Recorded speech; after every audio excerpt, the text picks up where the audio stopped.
después de todo este periodo de tiempo y retomar de alguna manera las actividades académicas.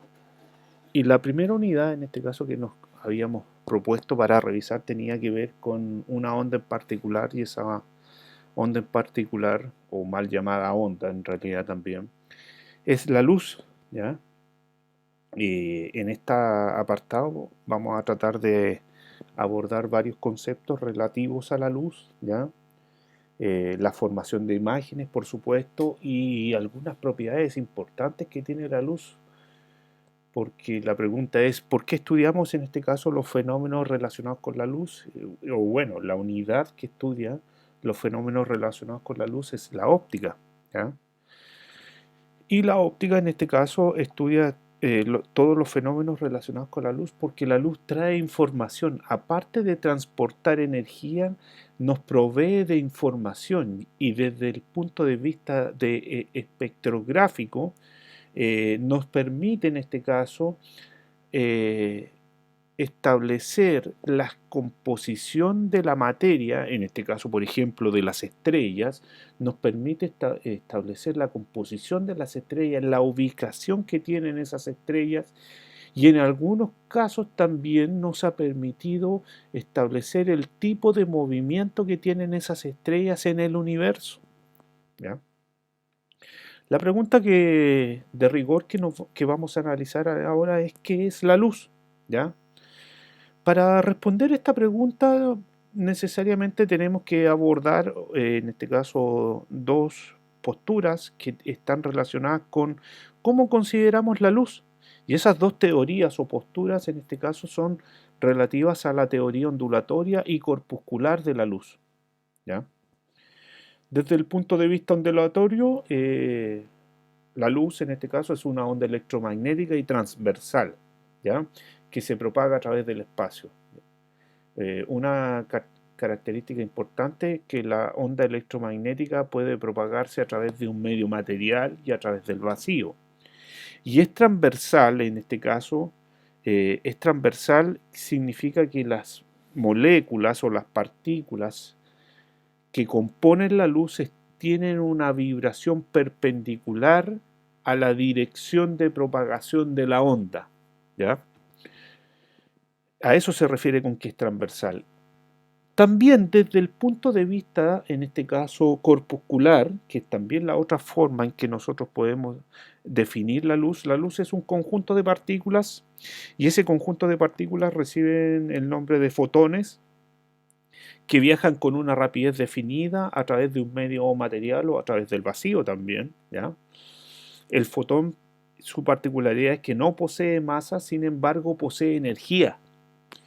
Una cuestión importante es que Einstein nunca pudo dar o pudo imaginarse el fotón.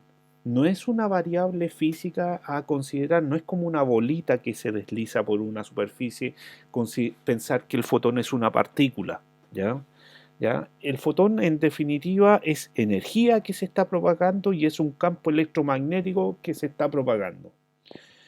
Eh, Poseen energía, y esa energía es utilizada, en este caso, a través de los paneles solares para generar energía eléctrica, ¿ya?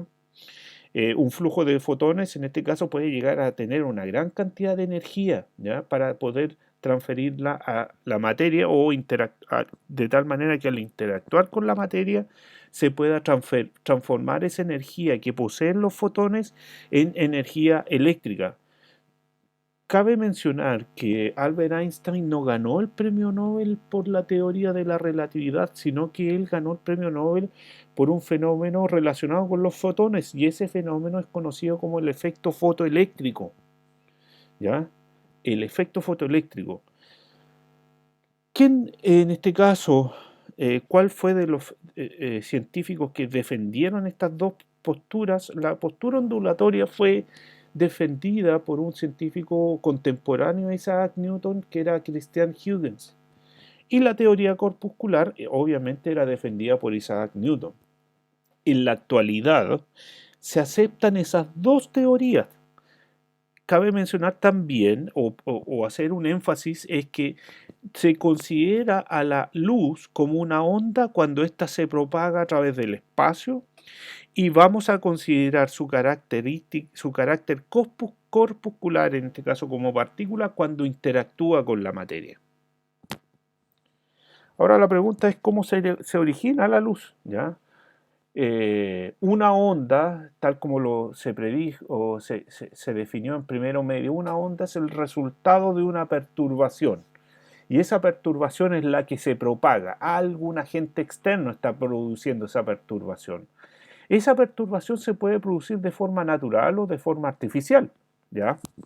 Y esa perturbación es porque las partículas que componen el átomo están vibrando constantemente.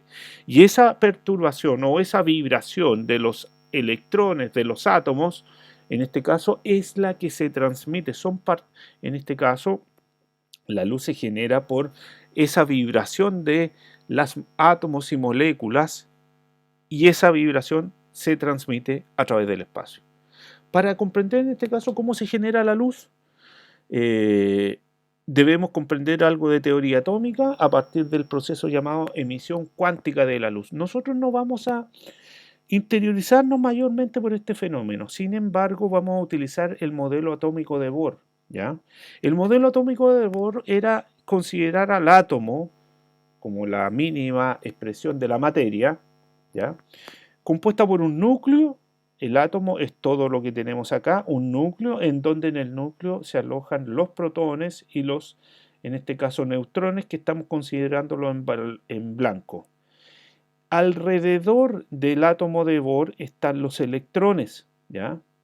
Y estos corresponden a niveles que pueden tomar, en este caso pueden alcanzar esos electrones, ¿ya? En el núcleo están alojados los protones de color rojo y los neutrones de color blanco. Cada órbita acepta un número máximo de electrones para mantenerse estable, ¿ya? Por lo tanto, la pregunta es cómo se origina la luz. ¿Qué es lo que está sucediendo?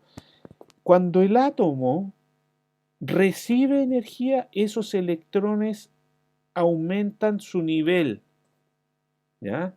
Por lo tanto, es como que alguien le entregara energía a ese electrón y el electrón asciende en nivel energético. Por lo tanto, cuando ese electrón asciende en nivel energético, el átomo queda, por decirlo de alguna manera, inestable.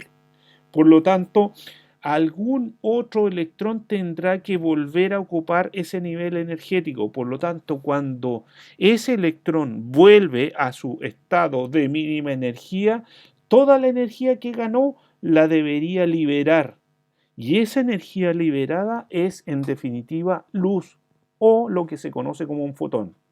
Por lo tanto, si hay electrones que llegan mucho más allá o se alejan cada vez más del núcleo del átomo, al volver van a liberar una gran cantidad de energía y esa energía que se libera en cierta forma debería estar relacionada con los colores. ¿Ya? Aquí tenemos un fotón de color rojo, pero pueden haber fotones de otros colores, en este caso de otros colores y que en cierta forma son fotones que tienen más energía producto de que los electrones han vuelto de niveles energéticos mucho más externos, nivel energético en donde orbitan regularmente los electrones, han vuelto de niveles energéticos mucho más lejanos con respecto al núcleo. Entonces, tal como se indica acá, cuando un electrón se mueve hacia una órbita menor de energía, libera una partícula llamada fotón. La energía de este fotón corresponde a la energía que libera el electrón, ¿ya? Desde el punto de vista actual, nosotros podemos considerar a la luz que tiene un comportamiento dual, o puede ser tratado como un conjunto de fotones propagándose a través del espacio a la velocidad de la luz, o un conjunto de fotones o una onda que se propaga a través del espacio. ¿Quién defendería la teoría corpuscular? Isaac Newton, ¿ya? Planteaba que la luz en este caso estaba compuesta por partículas que son emitidas por los cuerpos luminosos y que estimulan nuestros ojos produciendo la visión. A favor de esta teoría, la luz se propaga en línea recta porque la trayectoria seguida por los corpúsculos es rectilínea. y cuando se interpone un obstáculo en el recorrido de la luz que los corpúsculos no pueden atravesar, se produce lo que nosotros conocemos regularmente como la sombra. En contra de esta teoría, Newton no pudo explicar la pérdida de masa de los cuerpos al emitir estos corpúsculos, porque si supuestamente un objeto emite luz, es porque está emitiendo energía y está emitiendo los fotones, pero con el desarrollo de la teoría atómica, los fotones como no tienen masa, por lo tanto, cuando los cuerpos emiten luz, no pierden masa. A favor de la teoría ondulatoria, Christian Huygens, que era contemporáneo de Newton, en este caso planteaba que la luz era una onda que necesitaba de un medio material para propagarse que denominaron éter. El éter trajo controversia hasta como 1905 aproximadamente, 1920, 30, ahí recién los científicos se dieron cuenta de la no existencia del éter. ¿Y por qué? Porque consideraban como la luz la consideraban como una onda, deberían de justificar la propagación de las ondas, y ellos decían que las ondas se propagaban a través del espacio de un medio material. Por lo tanto, al espacio infinito le asociaban un medio material que denominaron éter, pero ese éter nunca lo pudieron en este caso determinar. Se hicieron esfuerzos vanos para poder determinar el éter, pero de un momento a otro Einstein diluyó esa idea con su teoría de la relatividad, en este caso descartando la presencia del éter en el universo. 1930 estamos hablando. A favor de la teoría ondulatoria, decía que la masa de los cuerpos que emiten luz no disminuye, la propagación rectilínea y reflexión de la luz se puede explicar suponiendo que la luz es una onda.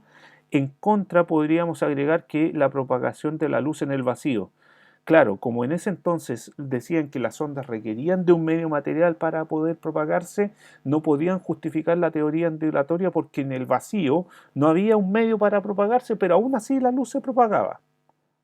Bueno, en la actualidad, en este caso, y gracias a Einstein, en este caso se consideran las dos teorías como válidas y en este caso se utilizan ambas teorías, ¿ya? Desde el punto de vista luminoso, vamos a considerar una fuente luminosa, o vamos a considerar, en este caso bien digo, un objeto va a ser visible, ¿ya? Cuando produce una estimulación, en este caso, de nuestros ojos, es decir, en este caso podemos ver el objeto. La luz que llega a nuestros ojos proviene siempre de alguna fuente que la produce o la refleja. Recuerden que nosotros vemos los objetos que están a nuestro alrededor porque todos los objetos que están a nuestro alrededor reflejan la luz, no porque sean fuentes de luz. ¿Pueden existir fuentes de luz? Claro que sí, como el sol, como una fuente natural, una ampolleta, una fuente en este caso primaria y artificial, ¿ya? Para que un objeto sea visible, en este caso, debe ocurrir que uno de los dos siguientes procesos, o el objeto emite luz propia, o bien refleja la luz que fue emitida por otro objeto. ¿Ya? En este caso, yo en este momento estoy haciendo este relato de la presentación, ya a mi alrededor hay varios objetos, y esos objetos yo los puedo percibir porque en este caso ellos reflejan la luz que llega hacia ellos. Un objeto que emite luz propia se denomina una fuente primaria de luz, mientras que el sol, el objeto que refleja la luz se denomina una fuente secundaria, ¿ya? Mientras que el que solo refleja la luz se denomina una fuente secundaria. El sol puede ser considerado una fuente primaria y que es la principal fuente de energía de la Tierra, ¿ya? Una fuente luminosa puede ser natural como el sol o artificial como una ampolleta, pero también existen procesos biológicos para generar luz, ¿ya? Como en este caso la figura que se muestra aquí, que es en este caso la luciérnaga, en este caso hay un proceso biológico que se produce, en este caso, que produce la luz, ¿ya? Y tienen esa capacidad, algunos peces también en las profundidades oceánicas utilizan la generación de luz para poder capturar sus presas, en este caso. La luz pertenece a una parte bien acotada del espectro electromagnético, ¿ya? La figura que se presenta acá dice la luz es energía electromagnética, ya lo dijimos, es una onda y una onda transporta energía, no transporta masa. Está formada por distintos tipos de ondas electromagnéticas, las que se diferencian en su frecuencia y longitud de onda y energía asociada. ¿Cómo vamos a distinguir cuál tiene más energía o tiene menos energía? La vamos a distinguir en relación con la frecuencia. Mayor frecuencia, mayor energía. Esa es la consigna a considerar. Por lo tanto, aquí en este barrido en frecuencia que se está haciendo, tenemos los rayos gamma, los rayos X, en este caso que tienen una gran cantidad de, en este caso, de energía. Las ondas de radio, el radar que está aquí dentro de este espectro electromagnético. Y aquí en este espacio tan acotado tenemos el espectro visible, ¿ya? ¿Qué es lo que tenemos acá? El espectro visible va desde el rojo hasta el ultravioleta, en este caso el índigo, que es un azul eh, muy cercano al violeta, por decirlo de alguna manera, en donde la longitud de onda del rojo es mayor con respecto a la longitud de onda del color índigo, ¿ya? Acá la longitud de onda, si nosotros vamos desde este sector hasta este sector, va disminuyendo la longitud de onda. En cambio, si vamos desde aquí hasta acá, la frecuencia aumenta hacia la derecha, la longitud de onda disminuye hacia la izquierda. Por lo tanto, si nos vamos hacia la derecha, en este caso, en longitud de onda, en frecuencia, perdón, vamos a tener que estas ondas son las que poseen mayor energía, ¿ya? Sí, sí. De la figura anterior, en este caso, podemos concluir que mayor frecuencia implica mayor energía de la onda electromagnética. Por lo tanto, un dato importante a considerar es que hay radiaciones que son nocivas para nuestra salud al exponernos por mucho tiempo, en este caso en ellas, ¿ya? Eh, Nosotros, el espectro visible que nosotros tenemos es una parte muy acotada del espectro electromagnético, ¿ya? Es una parte muy acotada. Por lo tanto, existen animales o insectos, como en este caso la abeja, que tiene una capacidad, en este caso, mucho mayor de percibir eh, eh, ondas electromagnéticas. Por ejemplo, hay algunos insectos como las abejas, como dice acá, que perciben la luz ultravioleta que nosotros no solemos percibir y se sienten atraídas por patrones de líneas presentes en los pétalos de algunas flores que son invisibles para el ojo humano, ¿ya? Por otra parte, uno tiende a pensar de que desde el punto de vista de la luz visible, el ser humano puede ser considerado como un objeto opaco. Eso quiere decir que la luz visible a través de nosotros no pasa y por ende nosotros reflejamos la luz. Una cuestión importante es que nosotros los colores, desde si nos devolvemos un poco del espectro electromagnético, pasamos del rojo al anaranjado, el amarillo, y de aquí vamos al verde, de aquí vamos al azul, y después vamos al índigo.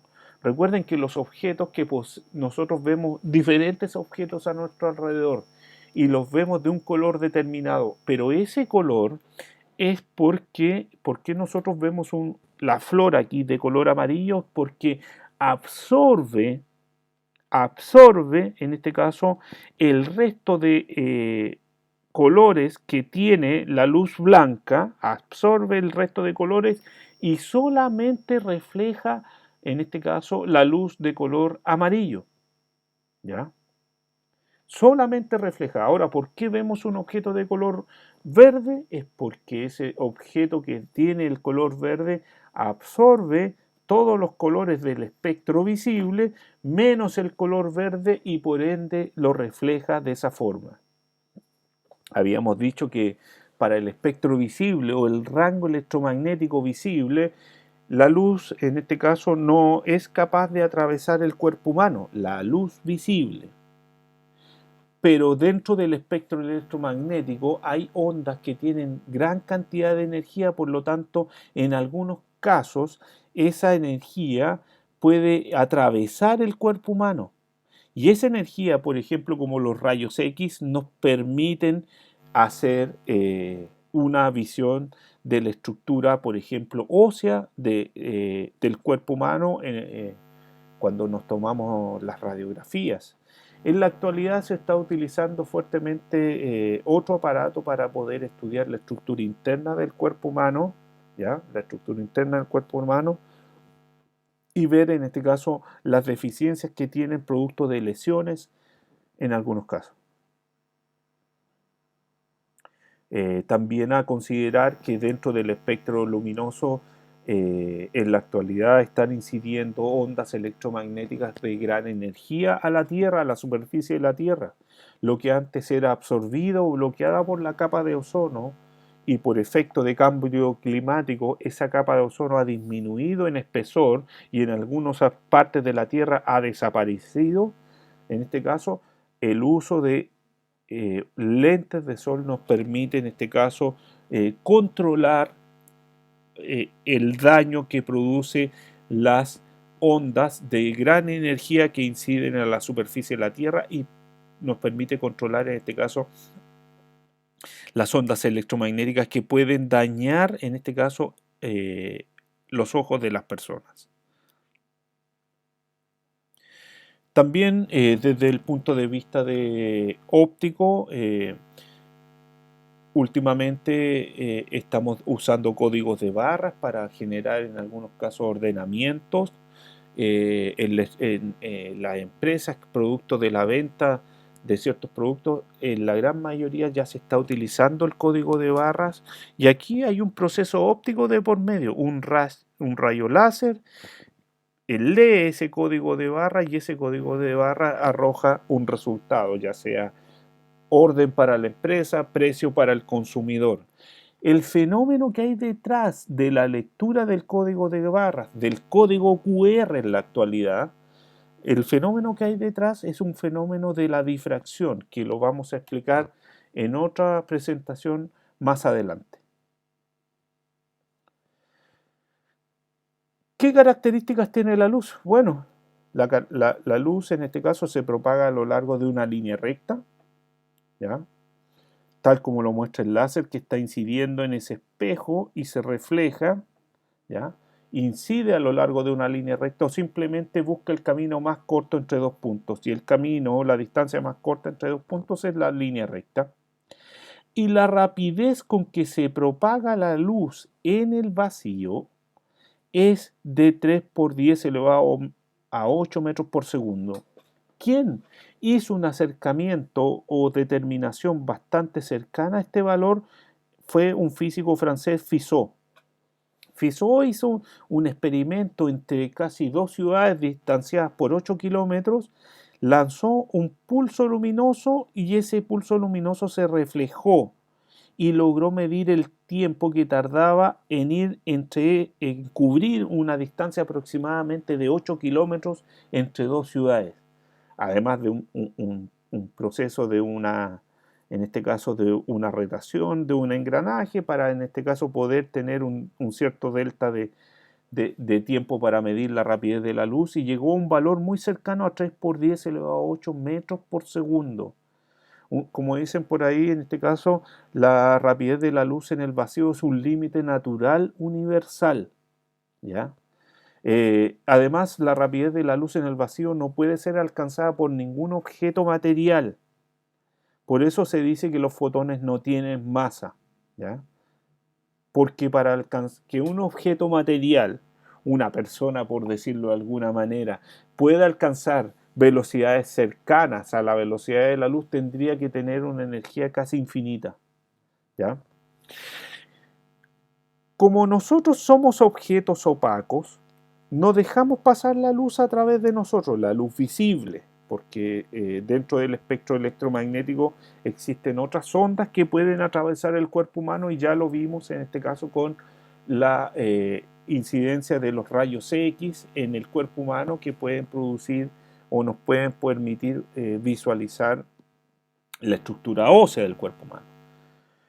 Como nosotros somos objetos opacos, no dejamos pasar la luz a través de nuestro. Entonces, cuando no dejamos pasar la luz a través de nuestro, producimos lo que se conoce como la sombra. ¿Ya? La sombra, en este caso, es la interposición, por decirlo de alguna manera, entre la propagación de la luz y un objeto opaco. Es que se genera la sombra y en este caso se genera la umbra y la otra zona de la sombra que se produce es la penumbra. En este caso, cuando una fuente luminosa es pequeña o puntual, solo se produce la umbra, ¿ya? Mientras que una fuente de mayor tamaño, por ejemplo lo que se produce en los eclipses, cuando hay un eclipse, en este caso de sol, quiere decir que se interpone la luna entre la Tierra y el Sol, ¿ya? En este caso se produce lo que se conoce dos zonas, una de umbra y una de penumbra, y ese fenómeno, en este caso, se va a ver fuertemente este año, a fines de año, creo que el 12 de diciembre, y la zona de mayor la zona en donde vamos a tener una mayor eh, o casi el 100% de oposición al paso de la luz, en este caso va a ser en la región de Temuco. ¿Ya? Eh, Dentro de los fenómenos que se pueden producir con la luz, el fenómeno más utilizado son dos. Uno de ellos es la reflexión, que es lo que vamos a analizar a continuación, y la otra es la refracción de la luz. ¿Ya? La reflexión es un fenómeno que está asociado con las ondas, no solamente con la onda luminosa, sino que con las ondas, que es la capacidad, en este caso, o la incapacidad que tienen las ondas de atravesar o seguir transmitiéndose cuando existe un objeto de distintas características o de distinta densidad, o un medio en cierta forma de distinta densidad. Nosotros mismos somos un objeto que puede producir una reflexión y por ende, por producir la reflexión es que nos hacemos visibles, ¿ya? Cuando los rayos luminosos chocan con un medio de diferente densidad, retornan por el mismo medio por el cual incidieron. ¿Cuáles son las características de la reflexión lumínica? Que el rayo incidente, el rayo que forma, en este caso, el ángulo de incidencia, perdón, el ángulo de incidencia, que es el ángulo que forma el rayo incidente con la normal, va a ser, en este caso, igual al rayo de reflexión o al ángulo de reflexión, perdón. El ángulo de reflexión, que es el ángulo que forma la normal con el rayo reflejado, esos dos ángulos son iguales, ¿ya? Por otra parte, la otra ley de la reflexión es que el rayo incidente, la normal y el rayo reflejado están sobre un mismo plano. Aquí tenemos una superficie reflectora. Me voy a devolver un poquito para mostrar ese fenómeno: rayo incidente, rayo reflejado y la normal. Y los tres rayos se encuentran los tres sobre la misma superficie plana, ¿ya? Entonces el ángulo de incidencia es igual al ángulo de reflexión y eso nos va a ayudar, en este caso, a poder formar imágenes, en este caso, a partir de la reflexión luminosa. La reflexión la vamos a dividir en dos partes o de dos formas, ¿ya? La vamos a clasificar como reflexión especular, ¿ya? Cuando se produce la reflexión especular, cuando la luz incide sobre una superficie lisa, ¿ya? Cuando la luz incide en una superficie lisa, el haz incidente, el haz es un conjunto de rayos. Aquí hay un haz que tiene tres rayos incidentes y el haz reflejado tiene una dirección definida, ¿ya? El haz reflejado, producto del haz incidente, tiene en este caso, una dirección definida, o llamémoslo así, los rayos reflejados son paralelos. Los rayos incidentes que son paralelos, que inciden sobre esta superficie, van a reflejar la luz, y si esta superficie es plana, reflejan la luz, de manera que los rayos reflejados, cumpliendo con la ley antes explicitada de que el ángulo de incidencia es igual al ángulo de reflexión, en este caso los rayos reflejados también se reflejan de forma paralela. No sucede así con la reflexión difusa, que es la gran mayoría de lo que nosotros tenemos a nuestro alrededor. La reflexión difusa es cuando la luz incide en una superficie irregular, como la gran mayoría de los objetos que tenemos a nuestro alrededor. En esta situación, los rayos reflejados apuntan todos en diferentes direcciones, ¿ya? Por ende se conoce como difusa. Y esa particularidad nos permite ver los objetos desde diversas partes, ¿ya? No solo, desde mi perspectiva yo puedo ver desde los diversos objetos que están a mi alrededor porque ellos reflejan la luz de forma difusa. ¿Qué es lo que vamos a considerar para formar las imágenes y en especial las imágenes en espejo plano? Un espejo plano, primero que todo, es una superficie que refleja la luz de forma especular, ¿ya? Entonces, vamos a especificar cómo se genera la imagen de un pimentón, ¿ya? Un pimentón lo estamos colocando frente a un espejo plano. Aquí hay un ojo que está viendo cómo se forma la imagen de ese pimentón. ¿Cuál es la particularidad de la imagen que se forma? Es que esa imagen es como si proveniese desde en este caso desde la parte trasera del espejo plano. Aquí se han considerado un punto de ese pimentón y ese punto han salido dos rayos, se han considerado que salen dos rayos. Se cuida también de que en este caso se mantenga que el rayo incidente, el ángulo del rayo incidente es igual al ángulo del rayo reflejado. Por lo tanto, se han dibujado las proyecciones de esos rayos reflejados. Y las proyecciones de esos rayos reflejados reflejan ese punto del pimentón que está detrás del espejo, que es como si estuviese detrás. Por lo tanto, ¿cuál es la conclusión que vamos a llegar? Que el objeto que estamos observando, la imagen del objeto, aquí está el objeto, aquí se produjo un error con este detalle de la imagen, el objeto que está en este caso detrás del espejo, ¿ya? O sea, que está delante del espejo, perdón, corrijo, el objeto que está delante del espejo, se está formando una imagen y esa imagen es simétrica. Si se dan cuenta, fíjense, el cacho del pimentón está apuntando para allá y aquí está apuntando para allá. Por lo tanto, como es simétrica la imagen, en este caso vamos a considerar que al colocar un objeto frente a un espejo plano, la imagen que se forma es como si proveniese desde detrás del objeto, en este caso del espejo, perdón, ¿ya? Aquí las características de la imagen que forma un espejo plano es que la distancia del objeto al espejo es igual a la distancia de la imagen al espejo. El objeto es esta es la imagen. Aquí hay que hacer esa corrección. La imagen del objeto es simétrica con respecto al objeto. Eso quiere decir que si una persona levanta su mano derecha, la imagen va a levantar la mano izquierda. A eso me refiero con simetría. El tamaño de la imagen que se forma de un objeto que se ubica frente a un espejo plano es igual.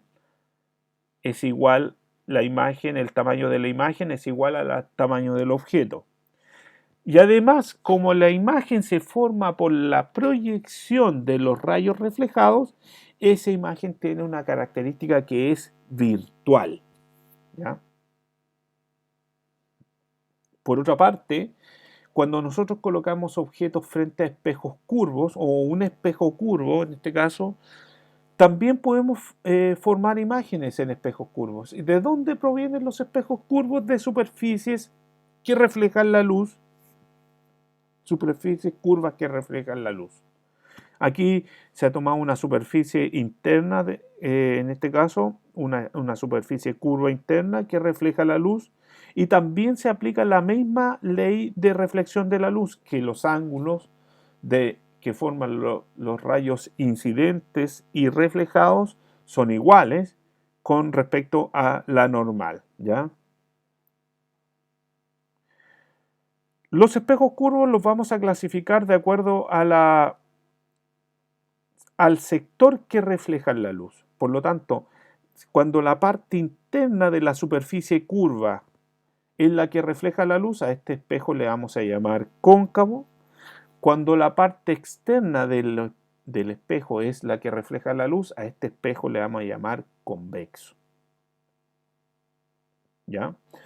¿Cuáles son las características de un espejo cóncavo? Aquí vamos a definir algunos elementos de un espejo cóncavo para poder formar la imagen. Lo más importante de un espejo cóncavo es que, o convergente también, porque hace converger los rayos que inciden en él. ¿Ya? En la figura anterior aquí se mostraba que los rayos que inciden en la parte interna de la superficie del espejo cóncavo convergen en un punto. En cambio, los rayos paralelos que inciden en un espejo convexo se divergen en todas direcciones tal como se muestran en la figura. Por ende se le denomina cóncavo o convergente. Si se hacen en este caso llegar rayos paralelos a un espejo cóncavo, estos convergen en un punto llamado punto focal o foco, que es el que está acá. A continuación se muestran algunos elementos que nos van a permitir formar imágenes o cómo son las imágenes que se forman de un espejo cóncavo. El punto C se denomina centro de curvatura, que es como el centro de la esfera de donde fue sacado ese espejo cóncavo. El punto F es el punto focal, que es en donde van a converger todos los rayos que inciden de forma paralela en el espejo cóncavo. El punto B es el vértice, en este caso, o el punto donde el eje óptico toca el espejo, ¿ya? Y esas son las características más importantes que nosotros vamos a utilizar. ¿Qué características tienen las imágenes que se forman de un objeto que se ubica frente a un espejo cóncavo? Lo primero que todo, que para poder formar la imagen, en este caso, la imagen de un objeto que se ubica frente a un espejo cóncavo, es definir dónde se va a ubicar la imagen, o sea, el objeto de esa frente al espejo cóncavo. Si el objeto se ubica entre el infinito y el centro de curvatura, entonces la imagen que se va a formar de ese objeto va a ser real y va a ser más pequeña y va a ser invertida con respecto al objeto. O sea, si yo me coloco frente a una cuchara, por decirlo de alguna manera, la imagen que se debería formar mía debería ser de menor tamaño, dependiendo indudablemente de donde me ubique también respecto de el centro de curvatura de esa cuchara, ¿ya? Porque una cuchara, cuando nosotros nos alimentamos a través de la cuchara, podríamos decir que nos alimentamos con la parte cóncava de la cuchara. Si el objeto lo vamos acercando hasta el centro de curvatura, tal como se coloca acá, la imagen que se va a formar de ese objeto va a ser también real, invertida y de igual tamaño que el objeto, tal como se muestra en esta figura. Si vamos acercando el objeto entre el centro de curvatura y el foco, la imagen que se va a formar de ese objeto va a ser real, invertida y va a ser de mayor tamaño, tal como se muestra en la figura aquí. Recuerden que para poder formar la imagen se requieren de rayos notables, ¿ya? Rayos notables, en este caso, para poder formar las imágenes de objetos que se ubican frente a superficies curvas. En este caso, un espejo cóncavo. Si el objeto lo colocamos en el punto focal, antes de pasar entre el vértice y el foco, lo colocamos en el foco, no hay imagen de ese objeto, tal como se indica acá. Si el objeto está en el foco, no se forma imagen de él, o sea, no se produce una intersección de los rayos que salen de él. Por otra parte, cuando nosotros nos colocamos en el objeto, lo colocamos entre el vértice y el foco. Cuando el objeto lo colocamos entre el vértice y el foco, la imagen que se va a formar de ese objeto va a ser virtual, porque va a estar detrás o en cierta forma se va a formar por la intersección de los rayos reflejados. Va a ser derecha y en este caso va a ser de mayor tamaño. Se va a formar por en este caso, proyección de los rayos reflejados. Intersección de la proyección de los rayos reflejados. Eso es lo correcto. Por último, en el caso de un espejo convexo, la característica importante es que un espejo convexo siempre va a formar una imagen virtual, siempre, independiente de donde nosotros coloquemos el objeto.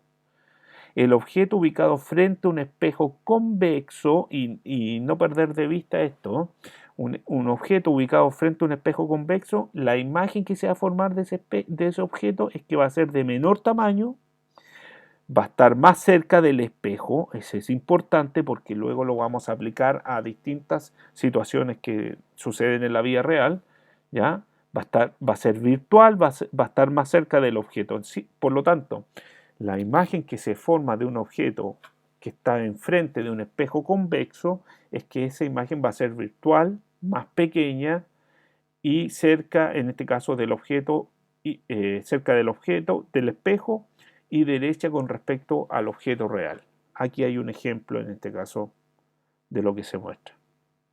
Una cuestión importante, en resumen, una imagen virtual se forma por la intersección de las proyecciones de los rayos reflejados, mientras que una imagen real se forma por la intersección real de los rayos reflejados. Por lo tanto, en un espejo convexo se pueden formar imágenes virtuales, mientras que en un espejo cóncavo se pueden producir tanto imágenes reales como virtuales dependiendo de la ubicación del objeto frente al espejo cóncavo, tal como lo aplicamos. Muchas aplicaciones, por ejemplo, las antenas parabólicas, en este caso, toda la luz, en este caso, o la radiación electromagnética, ellas las pueden concentrar en un punto. Recuerden que nosotros recibimos esas ondas electromagnéticas y podemos sacar conclusiones respecto de las características, en este caso, que conforman las estrellas y la luz que viaja, en este caso, a través del universo, cuando esa luz, toda esa luz se concentra en ese punto, en el punto focal. También nosotros lo podemos hacer al revés, ¿ya? También podemos hacer al revés. En este caso, emitir energía a través de una antena parabólica, que es un espejo cóncavo en definitiva, ¿ya? Tal como dice acá, las antenas parabólicas funcionan como grandes espejos convergentes o cóncavos que son capaces de reflejar distintas ondas electromagnéticas provenientes de objetos muy lejanos hacia un punto focal. Y aquí se estudian diversas características de esos objetos que emiten ondas electromagnéticas. En las estufas nosotros también utilizamos el principio de reflexión de la luz que se forma en el foco. Aquí la llama que se forma acá está en el punto focal de esa superficie reflectora, de tal manera que cuando se emite la luz al revés, el rayo que sale o la energía que se emite acá es una energía, en este caso el calor se emite de forma paralela, o llamémoslo así, sale de forma como rayos paralelos, cercanos a los rayos paralelos, ¿ya? Por otra parte, la luz de los focos de los automóviles, en este caso, también se aplica el principio de generación de luz de rayos paralelos. O sea, aquí se emite la luz, choca con la superficie interna de los focos de los automóviles, la superficie interna de los focos, y sale de forma paralela, ¿ya? Por lo tanto, las luces de los automóviles y otros vehículos también utilizan las propiedades de los espejos curvos o cóncavos. En estas luces, la ampolleta se ubica en el punto focal de un espejo curvo de tal forma que la luz, en este caso, sale hacia el exterior después de reflejarse en el espejo, que en la superficie interna está mucho mejor dirigido, ¿ya? Otra cuestión importante, en este caso, los espejos convexos que se utilizan en los espejos retrovisores. Recuerden, siempre en los espejos retrovisores dicen los objetos están más cerca de lo que aparentan, ¿ya? Están más cerca de lo que aparentan. Una cuestión importante es que cuando nosotros utilizamos un espejo convexo como retrovisor, hay que tener ojo de que ese objeto que nosotros estamos viendo aquí sin el espejo convexo, un espejo plano, con el espejo convexo, en este caso, está más cerca de lo que aparenta el objeto, ¿ya?